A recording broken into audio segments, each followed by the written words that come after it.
Well, it is time for another book haul video. I don't know how these books appeared in my home, but they just keep piling up on and under this desk right here. And every time they get out of hand, I pull them out and make another one of these videos. And somehow they just keep popping back up again. And then I get them all put away in my library, and then a couple weeks later, packed out with books again. So anyway, I guess I will just keep on doing these until the day when this strange phenomena stops happening. Welcome everybody, my name is Sarah. If you are new here, thank you for stopping by to hang out with us for a little bit. It is true that on the last week of July, I did a little extra book buying. What I'm trying to do is build a collection of really cozy, relaxing, peaceful, and happy books to read in between classics. I just struggle with contemporary fiction altogether, but sometimes you want some lighter reading than a heavy, 19th century, 18th century classic. So I am trying to build a collection of just kind of like some cozy, maybe like mid-century, early 20th century books to read when I'm just looking for something light in between, studies of classics and nonfiction. So I just kind of get on these kicks, and I've been on a few of them this month. Okay, but now it's August, right? And so my yearly July book buying extravaganza must come to an end since it is the month of August. All right, so let's start with, we can start with a gift. I got a gift. I got this beautiful journal. Isn't this so pretty? This came from one of my special viewers, Angela. We have been online friends for several years, and she is a watcher of my channel, and she sent me this pretty journal from an Etsy seller, and I thought that was so thoughtful and kind. Thank you, friend, for doing that. This is such a sweet little, I love these like bag size, like purse sized journals, right? I always have one with me just to jot down all kinds of different things. And I like to have specific journals for specific topics as well. So this is just really special. Thank you so much. I'm thinking maybe about making this a journal to note down ideas for my tea party videos, since it does feature tea and a garden. That's just so pretty. So thank you, Angela, for that wonderful gift. Next, let's do the stuff that I got when I was out thrift shopping. So I found 2 Agatha Christies. I've been trying to collect these little paperbacks with the interesting art. Like this one is so odd, I don't know. But anyway, this one's called Toward Zero. And then here's one. This one's 3 Blind Mice and Other Stories. 3 Blind Mice is the story that she based her screenplay of The Mousetrap on, which is like the longest running theater production ever in the world. Mousetrap. So add those to my collection. Once upon a time, owned a whole bunch of Miss Pollifax books by Dorothy Gilman, and then I was like, I'm not gonna read those. That was back, I don't even know. So I got rid of all of them, and now I'm like, I think I want to read those. So trying to find them again. This one is Mrs. Pollifax and the Golden Triangle. It's the only Mrs. Pollifax I have, so it's not like, I won't be getting to it anytime because I want to read them in order, obviously, but it's the beginning as I fill in all of the ones that I don't have, which is everyone except for that one. And then I found 3 more Dorothy Gilman mystery stories that I thought might be interesting. This one is Thale's Folly, maybe. This one is Kaleidoscope. And Caravan. Anytime I think of mysteries in Egypt, I think of Agatha Christie, but it's Dorothy Gilman this time. Then I found this vintage copy of, I've got to edit it, I've got to sort of censor it because it's got naked people on the front of it. This is Daphne du Maurier's kind of like family story. This is the du Mauriers, and I believe it's like a biography. It's about her whole family and kind of her heritage, her artsy heritage in her family. I found 3 kind of middle grade books while I was out that I'm not sure I'm going to read. But I grabbed these two. These are from the Mysterious Benedict Society, books 2 and 3. I have book 1 somewhere, but one of my daughters is also collecting these. And so I grabbed these in case she didn't have them, which she does. So I was like, well, maybe I'll collect them. I think there's 5. And I've never read this series and I don't know even what it's about. So if anybody's familiar with the Mysterious Benedict Society, let me know. And let me know what you think of them. And if you think that I will enjoy them. But I'll put them on my shelf until I decide for sure. All right, and then the next one is this, which I had never heard anything about this, but this is A Winter's Promise by Christelle Dabos. This is part of the Mirror Visitor series. This is book number 1. It's translated from French, and I know nothing. So again, let me know if you guys are familiar with this series. I really don't even know if I will enjoy this, but it looked different, right? And I was just like, I was in a mood of just grabbing all the books that looked slightly interesting. All right, here I have 3 brand new books that are just random. This one's called A Sure Way, Following Truth in a World on Fire by Edith Stein. This was the publication for the month of July, either July or August. Publication, if you're a member of Plow, the quarterly magazine and other stuff that comes with Plow membership, this was the book that we got for most recently for Plow. This looks like an essay or selections from this woman's writings. It says she's a Jewish philosopher who became a mystic, points to what endures in troubled times. And it says it will encourage anyone seeking to follow God in a complicated world. So there's commentary from Pope John Paul II and commentary from Rowan Williams. I think this woman's been around for a while, if she's maybe even not even living anymore. I don't really know anything at all. All I know is the stuff that Plow puts out is interesting to me and it gets my brain going, right? Yeah, I definitely don't agree with everything, but it definitely gets you thinking, right? And gets you out of your little echo chamber sort of tiny little box. So anyway, that's the publication for that. And then I found this at Hobby Lobby. Sometimes Hobby Lobby puts books on clearance, and so I got this for like $6. I actually really don't like reading Christian nonfiction too much. Every now and then I come across something that I find really valuable and inspiring, but I don't read like self-help hardly at all. In fact, I don't even know the last time I read anyway, I don't know the last time I read something that was Christian nonfiction that wasn't just based on something historical, right? So I think I might like this because this is Cultural Christians in the Early Church, a historical and practical introduction to Christians in the Greco-Roman world. So I think that will be kind of a fun study without being like a preachy, here's how you should live your Christian life sort of a thing. But I thought for $6, I'd give it a try. I like to build up my library on historical studies of the church. I have a lot.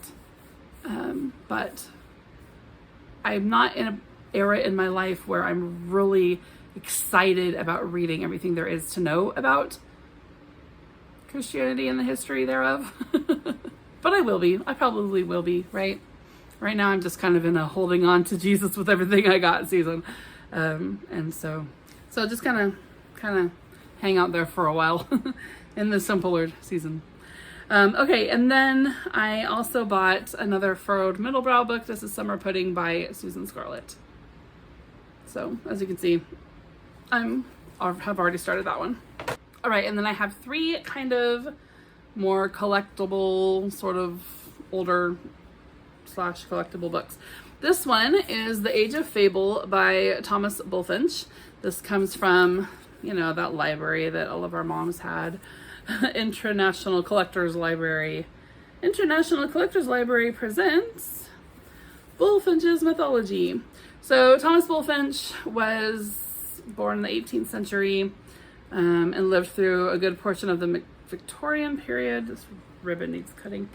And he wrote out a lot of like mythology, right? Just kind of like, I don't know, it was necessarily retellings as much as it's just like tellings of known myths. And so he wrote actually a 3-part series. It was The Age of Fable, The Age of Chivalry, and Charlemagne, something on Charlemagne. Legends of Charlemagne is what it's called. Anyway, so this is one part of that series that he wrote. I really like collecting compilations of myths and fables and legends and things like that. I think that when we study those, we can understand classic and classical literature so much better if we understand the things that people believed and the stories that were passed down. So yeah, it's all kinds of different myths in here. Pygmalion, Dryope, Venus and Adonis, Apollo, Juno, Callisto, Diana, Latona. Anyway, I'll just, over the years, slowly go through this, I'm sure, and reference it. Next up is this book. Pretty fragile cover. This is called The Spice Box by Grace Livingston Hill. And I've read Grace Livingston Hill like way back when I was probably not even really a teenager yet. My great Grammy Annabelle would give me sacks of Grace Livingston Hill. In the 80s and early 90s at least, they had been republished in paperback form, and she just adored them, probably because she read them in her teenage years as well when they were actually newly coming out. But she would give me tons of paperbacks, and oftentimes there were like hardback vintage copies in there that she had found, and I didn't read them. Like, I read 1 or 2, and the rest I was reading Sweet Valley High, right? So I was reading things that were way too mature for me. I should have been reading Grace Livingston Hill. And so it was kind of a desensitized thing, even at 10, 11 years old. It makes me so mad. But anyway, that was then. This is now. Anyway, when I saw this, there's actually probably 6 or 8 of these on the same shelf at the antique shop. And they have these original, beautiful artwork covers on them. All of them fairly fragile. The person who had this one like taped the cover to the spine. So I will see what I can do there, because there, even then I just bumped that and it came down. So I'm going to do a little bit of preservation on this before it gets any worse. But I thought this was just pretty to have. One day when my home is just me in here, this would be fun to display like in a hutch in my kitchen or something, right? But anyway, I thought that was, because Spice Box, right? You get it. But I will read this in honor of Grammy Annabelle at some point. All right, and then this book I'm really excited about. This is an antique copy of this story. This was published in 1910, and this is a very early reprint. This is the first reprint of this book. So basically, this was printed in the same month as the original. This is as close to the first edition as you can get without being the first edition. And this is Master of the Vineyard by Myrtle Reed. Now, Myrtle Reed is an author that I discovered a few years ago. And I don't know how I ended up with her story called... Oh, I can't remember it. I'll put it up here for you guys. It's called A Spinner in the Sun. And I adored that story. It had the craziest plot twist. Like, it probably wasn't like that big of a deal. And maybe a lot of people saw it coming. But whatever I was like going through the day I read that, I was like, oh my goodness, that was like the biggest plot twist ever. Like, I went on and on about it on this channel after I read it. I sent it to my mom. She's like, yeah, that was great, Sarah. She was probably just like, duh, that was so obvious. But for me, it was just blew me out of the water. Like, I just couldn't believe that this happened in this book. Since then, I have just been like, she's just always kind of been in the back of my mind, but I've never seen a book by her. I've never seen one. I don't even know where I got that book that I'm just talking to you about. But I've never seen a book by her. I've never heard of her. No one I know, no one has ever talked about her as far as I know. She's just like this phantom. Well, I was at one of my favorite bookshops and I saw this. And doesn't this even just look like you could just go buy this at Barnes & Noble, right?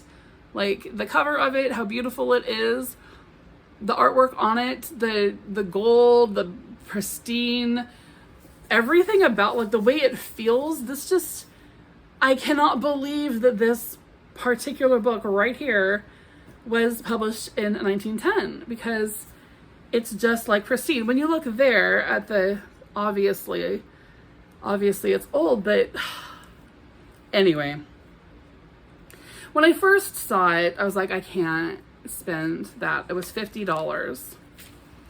And I was like, I can't spend that. Like, I would spend that. I have books in my library that I've spent tons, you know, several $100s on for my collection, you know, for the collector part of my library. But what if this is a horrible story? I was like, I don't want to spend $50 on that. And then, like, as I was checking out, I was like, oh, I really should get that, because at this particular bookstore, I get a 25% discount for being a homeschool mom. And so I was like, I should just do it, because then it's only like 30 something, right? Look at these pages. But I didn't buy it. And I regretted it, but I also felt good about myself for not spending, you know, whatever that is, 30 some odd dollars on it. So then I went home and I told my husband about it. And he's like, you should have bought it. And I was like, oh, you're right, I should have bought it. So then he and I went out. Was it for our anniversary? Yeah, I think for our anniversary. And he said he wanted, you know, me to get some books to celebrate our anniversary. And so I did. And I personally think it's rare, but I don't know. Let me know. Have you seen Myrtle read around? So I'll read it and let you guys know. Hopefully it's good. Hopefully it has some really fantastic plot twists that I can still talk about 3 years later. All right, and then finally, here comes the goods, guys. So I told you all that I was looking for these misread books, and that I had, this was the extravaganza that I referenced at the beginning of this video. There was one particular day last week or so when I just went on, I printed out a list of all of Miss Read's books in her Fairacre series and her Thrush Green series, in all the standalone stuff and all the nonfiction things. I printed out the list, I crossed out the things that I already had, and then I started online shopping. Between eBay and Pango, I ended up with 2, 3, 4, 5, 6, 7, 8, 9, with 10 more books from Miss Read. And I don't think I have any more coming, but I want to show you guys these. So I am trying to collect the series that looks like this. I believe that it is the like first American editions. I think that they were published in the 70s and 80s here. And so these are the editions that I'm looking for, like with this kind of artwork. And so I found quite a few of those. And then I found a couple of paperbacks that either like came with it because it was a bundle, or that I needed to sort of fill in gaps so that I can start reading the series. And I can always get those in, you know, the hardback, the ones I'm collecting later on down the road. But these are just gonna look so cool on my shelves. I'm so excited. All right, anyway, this one is Gossip from Thrush Green. These remind me of our Father Brown show we've been watching. This one is Winter in Thrush Green. This one is a standalone called Time Remembered, and I didn't realize, but this is actually a part 2. The first one is something like, oh yeah, it's called A Fortunate Grandchild. So I do have one more coming, because I sat down to read this. I was like, oh, I can't read that yet. I don't have a fortunate grandchild. So I like say to the air, I need to find a fortunate grandchild. My husband's like, what? I'm like, don't worry about it, it's fine. So anyway, yeah, that should be showing up soon. All right, and then this one is Friends at Thrush Green.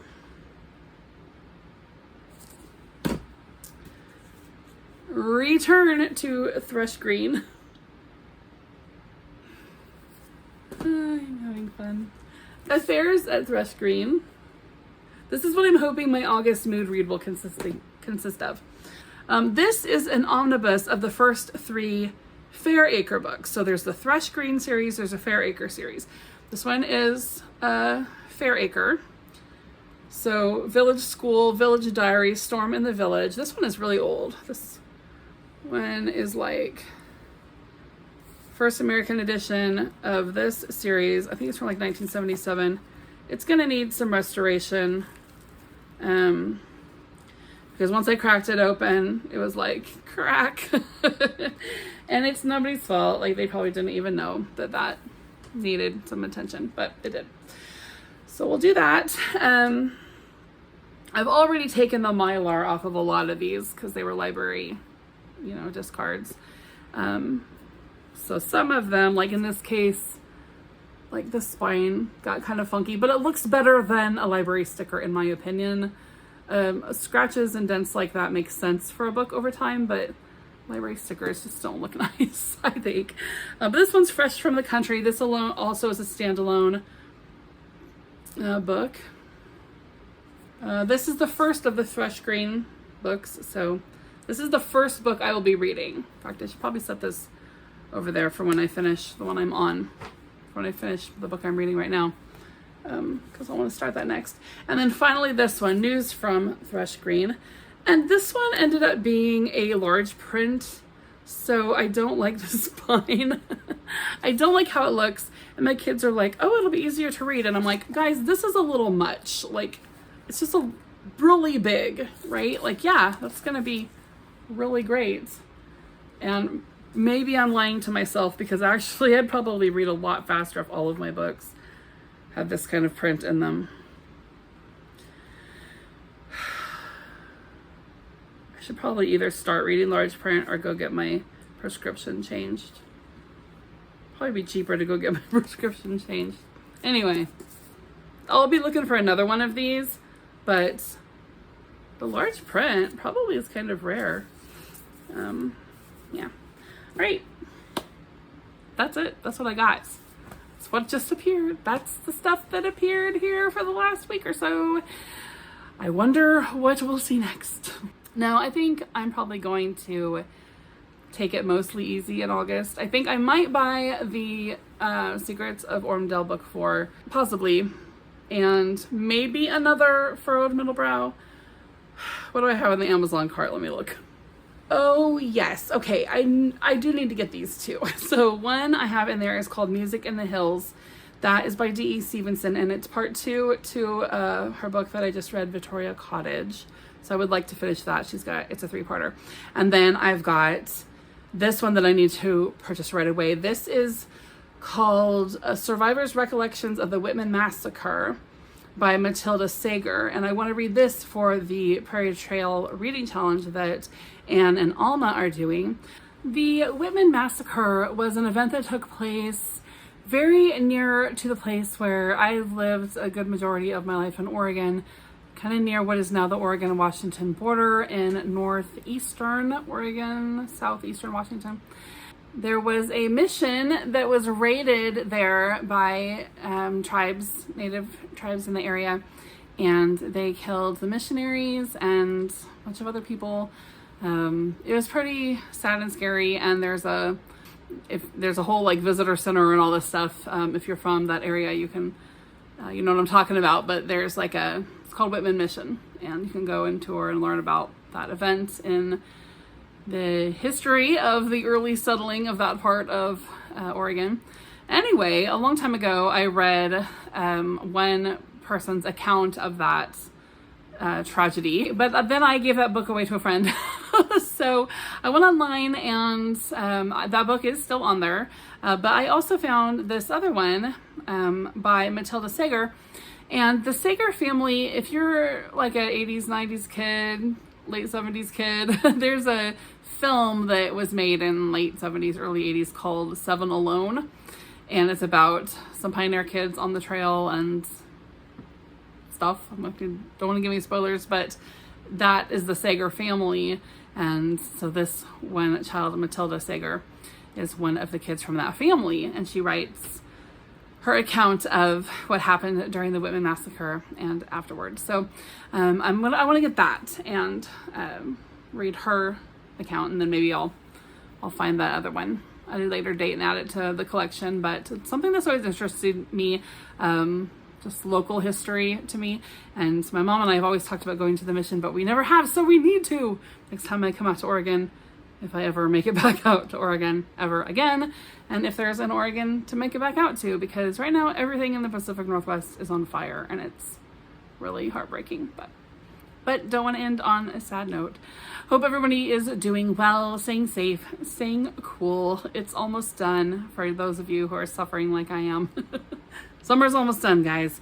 And we come into the fall and all the gloriousness that is autumn. Thanks for watching. I'll see you guys soon. Bye-bye.